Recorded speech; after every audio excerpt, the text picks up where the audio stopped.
right, welcome back. We're honored to have with us today some guests from the SEAMEO Innotech International, the Southeast Asian Ministers of Education Organization, or SEAMEO is a regional intergovernmental organization established in 1965 among governments of Southeast Asian countries to promote regional cooperation in education, science, and culture in the region.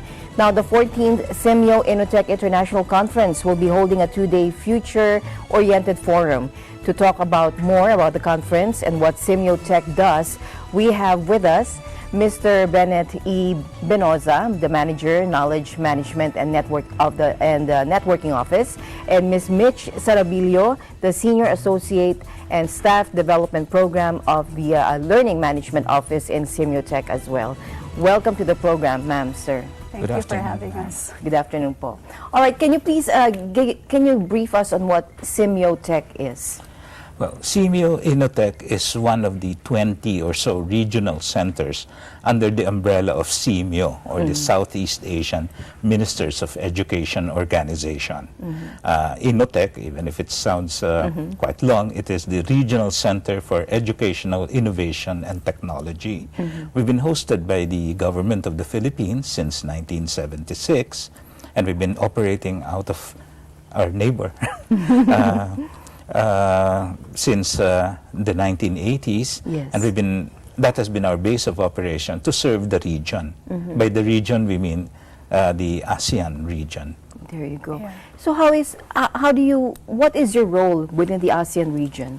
SEAMEO Innotech has the mandate to develop new technologies for improving teaching and learning, as well as the governance and management of education. So to be able to do that, to fulfill that mandate, we run training programs, not only for Filipino nationals, but for across the region, as well as developing research and innovations, new ways of doing things for improving teaching and learning and management of education. And well, my own area is knowledge management, which is sharing that knowledge with the other countries in the region. Ma'am, what is your area in I'm also with the Learning Management Office, so we do training and capacity building for educators all over the region. Okay. So what challenge do you see for the Philippines, not only for the Philippines, but for the ASEAN region with regards to education and training? Well, a lot of things have gone better since the inception of SEAMEO and SEAMEO Innotech back in the early 60s and 70s. And a lot of strides have been made. Singapore, Malaysia have developed tremendously. But there is great diversity in the Southeast Asian region.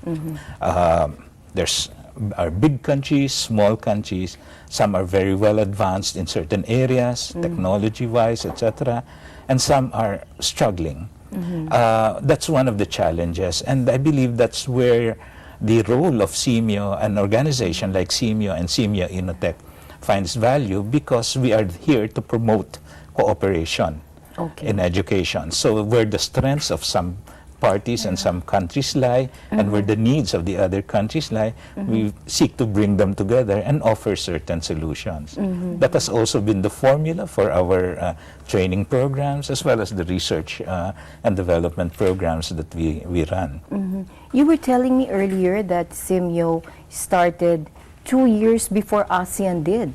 That's true. It was founded on November 30, 1965, 2 years before ASEAN was formed. Yes. And it was, interestingly, it was not by the foreign ministries or other units of government, but the education ministers. Okay. They came together, 7 original states, and as the years went on, we had more and more member states participating. But from that humble beginning, there grew 20 regional centers, and our headquarters is in Thailand, where the original meeting took place.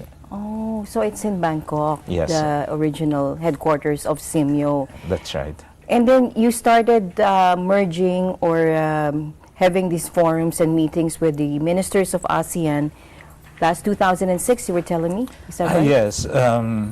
Because SEAMEO... Is this the formal merging, or or as the years went on, you were just, Well, having these both meetings and organizations have been operating alongside each other over the years, but it was only in year 2006 that the leaders decided, why not bring together both forums? ASEAN has this ministerial meeting, the senior officials meetings. SEAMEO has what we call the high officials meeting, and of course the SEAMEO Council Conference, an annual or now biannual conference meeting of the ministers of education. So what happens now is, for even numbered years, we have ASEAN ministerial meeting, and then for odd numbered years, we have the SEAMEO Council Conference. But it involves both sets of people. Ah, I see. So both sets of people go to the meetings as Yes. well. It's just a different topic for the yearly meetings. Yes, but since 2006, we have been coordinating our planning processes. So even SEAMEO now is guided by the so-called ASEAN Blueprint for Education, which is due to be replaced by a new set of goals by this year. And we are actively working together with our colleagues in ASEAN. Okay. So what do you hope to achieve on this training of SEAMEO for the Filipino, Oh yes, for the Philippines, right? Yeah, not just the Philippines but the entire region. Okay. We continuously capacitate not just our the teachers, the school heads, and now we're even going to the young people, training them on areas which are very current and needed not just by one industry, but by several countries, because as mentioned by Sir Bennett, we are a regional organization. Tell us more about your upcoming event. You have this two-day forum, right? Every 2 years, SEAMEO Inotech convenes an international conference, and this upcoming international conference is the 14th international conference, and it carries the theme, A Better Future for Every Learner in Southeast Asia, which is inspired by our center's new vision statement. The conference is youth-focused and youth-led because we recognize that the young people are the principal stakeholders of education, and it is very important for their voices to be heard. And we think that this conference will give them that opportunity to be able to discuss together issues and challenges and even opportunities and priorities which they can put forward to education officials and ministers. So this conference is different because this is youth-oriented. That's right. Ah, I And see. youth-led. Youth-led. And youth-led This is as the well? first, yes. I think this is okay. pioneering So the in a educators way. will be, the young ones.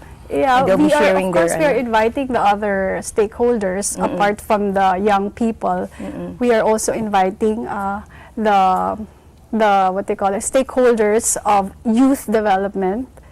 So not just the young people, but also, of course, educators. Tell us more about the conference design. Yeah. Yeah, That's that's your- Yes, it's yeah. very interesting because we are going to use open space technology.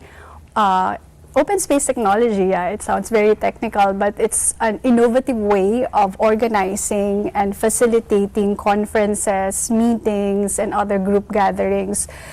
It moves away from the traditional conference structure wherein the participants are just listening to a long list of speakers. So, given that our primary targets are the young people, we think that they would find that uncool, just having their with open space, they will be given that opportunity to connect with each other, converse on certain topics. How do they do There this? are Is this through certain internet or through internet They as need well, to as be- well as Yes, they need to be present, of course, but we are also in social network. We have set up Facebook account, Instagram, as well as Twitter, so they can continue their conversation, not just in the room, in the venue, but also there in the internet. Okay. In the web. It's different nga, from, so this is the first time you're going to do this open space technology conference design? We've been using it in the center, but I think it's the second, sir, no, for our international conference. And how is this? Is this successful? How was your last conference? And that's why you're doing this again, because it was successful during your last conference that you did this? If I may share, different years we have different themes for the international conference. And that year, the first time we actually used it, it was a time for SEAMEO, or the Southeast Asian Regional Centers, to rethink the vision and the mission for the organization. So we had something like a gathering within the family of about 50 or 70 experts representing the different regional centers around Southeast Asia. And well, we found that the open space technology was very effective in terms of getting us, the participants, to surface new ideas, a different way of doing things. And then, of course, since we already know, we are talking about areas of our expertise, whether it's science, education, culture. So we have our own areas, but we also managed at the end of the two-day conference to bring certain ideas together, and now it is being adopted as the framework for SEAMEO programs around the region. I see. So who can join the conference? Yeah, as mentioned earlier, we would want a lot of young people in the conference, of course, the educators, as well as the other stakeholders for youth development. And we keep on saying that everyone else out there who are passionate about learning and development may join the conference. Okay. And how can they join? How? Of course, they can visit our website. It's www.seameoinotech.org. And we also have an FB account. That's, /IC-inotech.org. And we're also into Twitter and Instagram. That's .IC. Okay. Do you have any last message? Well, if I may, you were asking a little while about what our learning management programs do, no? The thing is, firstly, our participants are usually educators, middle-level educators of around Southeast Asia. Why middle-level educators? Because they are supposed to share whatever we learn together. When they go back to their home countries, they're supposed to share them. So we invited principals, education managers, etc. But more recently, we have also been targeting teachers, because they said, well, we have done enough for the Southeast Asian principals. Now it's time to do things for the Southeast Asian teachers. And along those lines, we just came out, or their team, to be honest, just came out with what we call the competency framework for Southeast Asian principals or school heads. And that kind of sets a standard for what the principals should be able to do and perform across Southeast Asia, whether they are in Timor-Leste or in Indonesia or in well-resourced countries like Singapore or Brunei, or in the Philippines. They have more or less the same level of competencies, and they could develop starting from that from that base. You were also telling me that there are three. SEAMEO has three. What do you call this? Regional centers hosted yes. by the Philippines. Yes. Inotech, of course, Inotech is just one of them, right? For educational innovation and technology, my favorite. Yes. And then, of course, there's another one called CIRCA, devoted to graduate studies and research in agriculture. And hosted by UP Manila is the TropMed, Tropical Medicine and Public Health Center. All right. All right, thank you very much, sir. Thank you for gracing our show, and we hope to have you again here to talk more about ASEAN and your contributions to ASEAN as well, and your what